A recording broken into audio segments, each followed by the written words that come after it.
Before we look at this car crash of a predictions video, I did get some things right, like McLaren getting P4 again. That's something. It's that time of year again, when F1 YouTubers across the land are desperately trying to find content to fill in the time before we go again for 2024. Liam and Daniel, they are not going to be on this list because I did not predict them even being on the grid. Sort of predicted maybe Liam Lawson could have been in AlphaTauri or whatever they were going to be called for 2024, but they get special dispensation. But I'm still going to take their positionings into account for the drivers who were on the list at the beginning of the year. I did predict the teams, and I wasn't that far off. I did get Ferrari, McLaren, and AlphaTauri in their correct positions where they ended up, but there were some clangers in there as well, including me thinking that Mercedes would win the Constructors' Championship, and Red Bull will be second.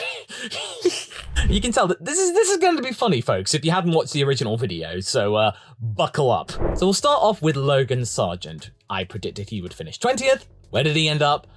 21st. I predicted he would get a couple of points finishes, and he ended up with 1. And you could argue that that was given to him on a technicality. And Williams saying that we'll always view Logan as an academy driver. What does that mean? Is he going to be bumped down to being a reserve perhaps and then come back later? We don't really know. Then I had 19th, Yuki Tsunoda. What? I viewed him in that original video as being AlphaTauri's only choice, the Red Bull Junior program really not having many drivers, that they were just settling for Yuki. Well, I'm glad they did, because he was carrying that team throughout the entire first half of the season, scoring those points, preventing them getting a duck. That was really vital for their morale. And then in the second half of the season, he's really stepped up to the plate with the dismissal of Nick de Vries, Liam Lawson coming in, the super sub, and then Daniel getting back to where he was supposed to be, and not really impressing all of that much when you think about it. Everyone thought that he was going to be trouncing Yuki, but no. Tsunoda came into his own, and that performance at Abu Dhabi was incredible. He ended up 14th instead of what I predicted, 19th, so I was 5 places off, and I feel like he could do better next year. I'm really excited to see what happens at that team. Is Daniel going to step up, or has Yuki really gotten him? That could be really, really cool to see. I kind of want Yuki to get that Red Bull seat now, because he will get so much praise in Japan. He will go down probably as their most successful F1 driver of all time. Then I had 18th, Alex Albon, who finished 13th in reality. And I thought George was great at bolstering morale at Williams. Turns out Alex was even better. And I also hope that Williams would have had better management after the dismissal of Jost Capito and FX de Maison. Well, they certainly did that with James Vowles coming in, and then we've got Pat Fry coming in for next year and beyond as their technical director. Williams are in the best position that they've been in years, since 2018 arguably. So that's really good, and having Alex there as a team leader, that's fantastic. He vastly outperformed what I expected, and here's to him being there for many more years to come and getting to sip some of their success when they get up back into the midfield and can maybe challenge for podiums. I predicted Lance Stroll would be 17th, and he actually ended up 10th. And this, okay, he vastly outperformed what I expected, and that is partially down, or mostly down, to the car being incredible in the first half of the season. But we also have to admit that Lance did have his moments where he was pretty good. Brazil and Vegas, those top 5 finishes, they were really critical to try and restore some of his reputation. Although I was right that he would have a couple of more meltdowns this season, Qatar being the biggest example of that, as well as some little ones scattered throughout the season. So I was right there. But okay, he did crack the top 10, just. But I feel like if he got 17th in that AMR 23, oh, he would have been gone. There would have been no excuses there. Then I predicted the 2 Haas boys, Nico Hülkenberg from 15th and Kevin Magnussen 16th. He finished 19th, so I was out by 3, and I didn't expect that. I thought Haas would have been still okay, but he only scored 3 points throughout the entire season, and he looked so morose and lost, whereas Nico was able to get something out of that car. Haas's only saving grace this season. It's my personal belief that this year's Haas car is worse than the 2021 car, because with that one, you knew it was going to be bad. This one just completely devastated expectations, and I feel like Nico's not happy, and that he would have gone to Sauber if he could have, if Gunther hadn't activated that option. But yes, I was not quite that far out with Nico, but with Kevin, yeah, I didn't expect him to be 19th. Then who did I have for 14th? Well, I had Nick de Vries, and that was probably one of my biggest mistakes in my predictions. There is probably a bigger one further up the list, so keep watching. But oh my goodness. I thought with all of his experience that he would have been able to run rings around everybody, that he would have been a really good team leader. Nope, he didn't get any time to get used to that car, and that car at the beginning of the season was awful. He had quite a lot of mistakes in that car that he wasn't used to, and it really wasn't designed for him. Helmut Marko showed us all that this was the worst mismatch of any driver-team combination that we have seen in years. Arguably worse than Daniel Ricciardo at McLaren. At least he got a win with them. Sorry, Nick. I'm really glad that you got a job at WEC with Toyota, but yeah, you really should have stuck with Williams, mate, because you might have had a chance there. But at least Yuki Tsunoda is still holding the Nick de Vries torch still. His influence will not be forgotten, and that might help Yuki get himself further up the driver standings for next year, perhaps. Then it was the two Alpha boys, Valtteri Bottas ahead of Zhou Guanyu, 12th and 13th. That team, oh my goodness.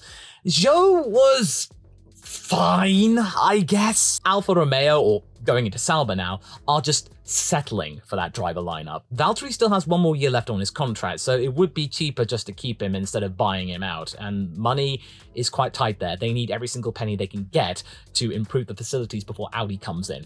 Whereas with Zhou, he is a pay driver, and he really did not improve from last year. Yes, I understand. That car is probably the worst car that Sauber has made in quite a few years. There was no development done at all. You felt like they were just stalling, because at least last year, they had a car which started off really well, and then they ran out of steam, which was understandable given the size of the operation. But this year, there was just absolutely nothing, and it was a shame because that livery, that cherry red and black, was one of the most gorgeous liveries on the grid. And we barely saw it. Valtteri did have some bad luck in Mexico and Vegas in particular. Zhou had some loss of skill in Hungary when he qualified really well. And yeah, you just feel that team, they are just waiting for Audi to come in, aren't they? They just settled for that driver lineup. They wanted Nico Hülkenberg, according to rumors, but then Gunther stopped that. And they're just going, oh, fine, we'll just take the money then. And they're maybe thinking for the future, but Andreas Seidel's influence is just non-existent. I know he's not the team principal, he's the CEO of the Sauber group, but so was Fred Vasseur, and he was still showing up to events, but Andreas has been relatively anonymous, and the guy they got in as the day-to-day manager, Aluni Bravi or something, just, who is that guy? They've just been anonymous this entire season. I really hope they can change that. I then predicted Esteban Ocon to be 11th, and he ended up 12th. So he was close, but not quite there. I was half right though, that Ocon would lose the intra-team battle between himself and Pierre Gasly, and that was the only battle that Alpine had for the majority of the season. They were briefly duking it out with McLaren, but then McLaren remembered that they used to be a really good team and they kicked on, whereas Alpine just flatlined. His position in the team has now been rocked because the last couple of years, he was able to generate a little bit of hope, maybe a little bit of hype. He got his first win. He was able to stay toe-to-toe with Fernando Alonso and mathematically beat Fernando Alonso last year, even though the Spaniard was dogged with terrible reliability, much like Ocon has been this year. And this is going to make Ocon very, very salty because his big rival, almost a nemesis in Pierre Gasly, has just come in and stamped down his authority with the team. And it could get worse next year. And I was right that they would come to blows, but it was indirect, and they were quick to dismiss this, that these were unforced errors, these were accidents, amongst a magnitude of hubbub at the beginning of Australia's restart and the beginning of the Hungarian Grand Prix through unforced errors, not their own fault. But their issues have been more related to radio communication management on Alpine's part, which has led to one getting the shaft over the other. I put Oscar Piastri between the pair of them. Okay. And even though I predicted him 10th and he ended up 9th, I thought he'd be lucky to maybe get a few or several top 10 finishes, consistently in the bottom half of the scoring system. But no, I was wrong. The guy bloody well won a sprint race and came second in another. And then he got 2 podiums for his trouble. There were moments throughout the entire season we had to remind ourselves that, oh, Oscar's a rookie. Wow. He nearly scored 100 points in his first season. Now, people have been thinking, oh, is this almost as good as Lewis Hamilton's rookie season? You can't really compare the two because they're from different generations with different scoring systems. You'd have to get all mathematical and then it just really loses its luster and hype. But either way, Oscar has had a fantastic season, but I was way off in terms of how many points he would have scored. I then predicted that Gasly would be 9th, and he wound up 11th. Not terrible, and I was right that he did end up ahead of Esteban, and maybe now he is going to assert himself as the team leader, something that I think Alpine will appreciate in their moment of transformation and trying to shake off some of the divisions that have been famous in the Enstone and Viri factories, the engine and the car side of things. And with all of those outside investors, they will like Pierre because he's nicer, he's more agreeable, more understanding and diplomatic than Esteban, who I think might be a negative influence going into next year. So I think Gasly will stamp down his authority and remind people about why he was so good at AlphaTauri. So I think he will do just as well next year and win the battle once more. But here, he didn't quite make the top 10. Then I predicted that Fernando Alonso would be 8th and he wound up 4th. I thought that he would have really outperformed that car, and I thought I was being bold. Turns out I wasn't being bold enough. He ended up 4th place, thanks to all of those podiums he got at the beginning of the season. That consistency allowed him to be 4th on countback, and that is so impressive. This has been his best season since 2012. That is something remarkable, and that was a great season for him as well. So I'm really proud for Fernando, and he's been able to dispel all of those things that age, yeah, that's not going to necessarily make you terrible. I do plan to make a video about Michael Schumacher's 2012 season, about why it's vastly underrated and why Michael could have really been on for a victory there. And Fernando next year, he could be on for a win as well. He came very close at some points. Monaco as well? Oh, what might have been, eh? Just so close. Then I predicted that Lando Norris would be 7th. He ended up 6th. Not that far off. That gaggle of the two Ferrari drivers, Norris and Fernando, they were in the mix in what I predicted, I just didn't get the order quite right. But the one thing that Lando needs to do to try and get closer to maybe 3rd and be definitely best of the rest is to sort out his qualifying issues, because that's where he has come unstuck this season and Oscar has been able to pick up the pieces, in Qatar and Abu Dhabi in particular. And Lando has said that he is going to be working on that throughout the winter, improving his qualifying composure, and therefore try and increase the gap in the qualifying battle instead of its 15-7 current bracket, which is a lot less rosy than it was with Daniel. But still, he did good. And then I predicted his buddy Carlos in 6th and he wound up 7th, so you could almost just swap the two and then I would have been perfect. So close though. And he was in 4th before incidents scuppered his chances of being near the best of the rest, and then Fernando picked up the pieces. So any Spaniard did get 4th place in the driver's standings, but those moments in Abu Dhabi and Vegas, they completely scuppered his chances of being 4th place, his best result throughout his entire career. And that is really unfortunate because throughout the entire season, Carlos has really come alive and shown himself to be a real front-runner contender. That he's been able to lead that team at some places when Charles has had a crisis of confidence, which is now slowly starting to recover after his time in Abu Dhabi. A really good way to end the season for Charles. But Carlos, this was not such a great way to end the season, but he should be proud as the only non-Red Bull driver to have won a race this season with a move that will go down in history. That DRS tactic with Lando? Genius. I am so proud of that guy, that he's been able to swim in the world of Ferrari, where he looked like he was going to be a number 2. Turns out he's been duking it out for the number 1. And I really think Ferrari should try and keep him, because that partnership could be very, very long and very, very fruitful. Then I put Sergio Perez in 5th and he wound up 2nd, eventually. Turns out I underestimated Checo. I was right though that he would make mistakes and that there would be a status quo of Max being completely dominant over his teammate, but he did do better. He was 4th in 2021, 3rd in 2022, 2nd this year, and thanks to the stats, people are thinking, oh, he's going to be on for world champion. Well, I don't think it's going to be working that way, mate. You could almost say that he might end up 3rd next year. Not that's going to be my prediction for 2024, but I think it might go the other way, that stat. But I just feel like he did make quite a lot of mistakes which should have made 2nd place all the more concrete. I was just straight up wrong with this one, that he wouldn't be as good and that Charles and other drivers might have been better. He was still better than them, but only because the car was really, really good and allowed him to get away with quite a lot of issues. But I feel like Checo can turn it around. so long as he doesn't go after Max and races his own race. Then I predicted that Charles Leclerc would be 4th, he wound up 5th, so it wasn't all that bad. I thought that I was being salty here. Turns out I was pretty much right on the money that he wouldn't be challenging the best of the rest or the Red Bulls. The last 2 races for Charles Leclerc were the complete opposite to Carlos Sainz's, in that Charles Leclerc came alive. You could easily argue that Vegas was his race to lose, and he did lose it, but he was a contender. He looked competitive. He was challenging Max Verstappen for a bit. And then even in Abu Dhabi, he was giving him some trouble, at least at the beginning. He was just there, being the fly to Max Verstappen, as we were all expecting. What we saw in 2019, a lot. What we saw at the beginning of 2022, quite a lot. And we were all hoping that Charles could be the one to take down Max Verstappen. We are starting to see that again, as the team is slowly coming out of its shell and getting rid of all of the chaos, but not quietly going into that dark night, as we saw with Carlos's pit strategy. It's going to take a while to iron out the bugs there, but Charles, this was a really good way to end the season, but it's been a rocky one, so yeah, that's something you need to take note of. Then, for once, I got a correct position!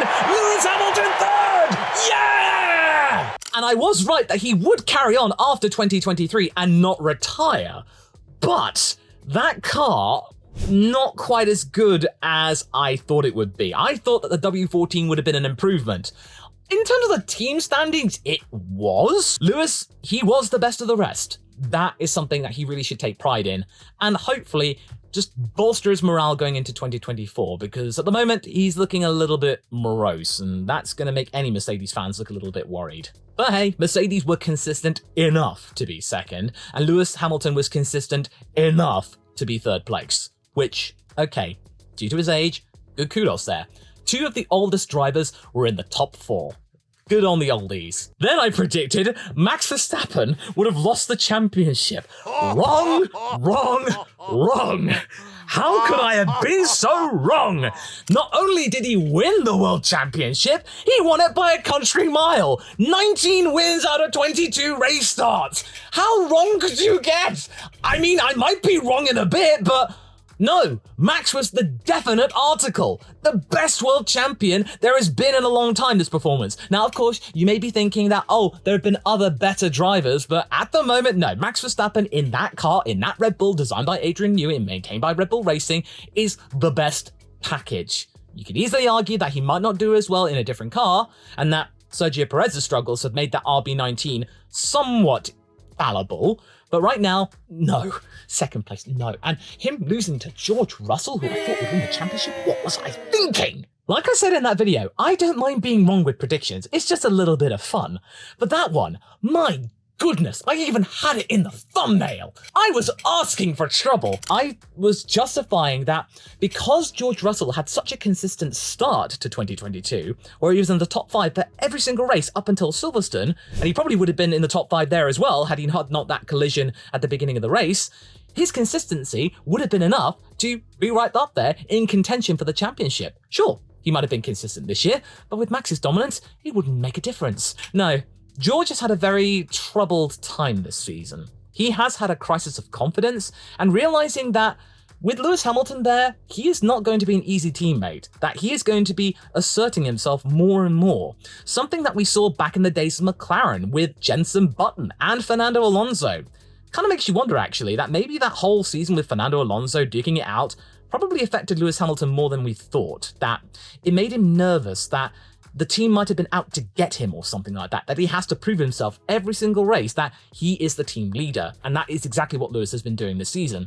He has realized that George is right there, that he needs to remind Mercedes he is the top dog and that George should be the person that helps him like Valtteri used to do so well. This won't be a harmonious team partnership. And if George Russell is better next year, this is going to cause some fireworks here, folks. Not quite the same levels as Rosberg and Hamilton in 2016 and prior to that, because they used to be friends and that made it all the more tragic. No, this is going to be a little bit more ruthless because there's less to lose in terms of their overall relationship and friendship, which I don't think there's really much of. But going back to George, yeah, he made quite a lot of mistakes. He made a lot of errors that were unforced, and he did have a lot of DNFs as well, which led to him being nigh on 60 points behind his teammate. But he had some good moments. But at the end of the day, George Russell did put in a champion-worthy performance and got a podium starting higher than he used to be, because if he remained in 4th place, that would have been second place lost to Mercedes. He managed to get 1 place higher whilst he had a really bad cold. That is ballsy. That is something to respect. But yes, he had a clunker of a season, finishing 8th, where he ultimately ended up. I was 7 places off. Yeah, that is on me. He is not championship material right now. Maybe one day. He's got plenty of time in Formula 1. So long as Toto decides to keep him and the young Mercedes talent don't storm up right behind him and usurp him. That is a very definite threat that could easily happen. Or he could just go back to Williams for a while and partner Alex Albon whilst they get their ducks in a line. That could be cool. So if you want to have a little bit more of a laugh, do you want to check out my driver predictions that I had for 2024? You can go and watch that video next and have another laugh for yourself. I'll see you there.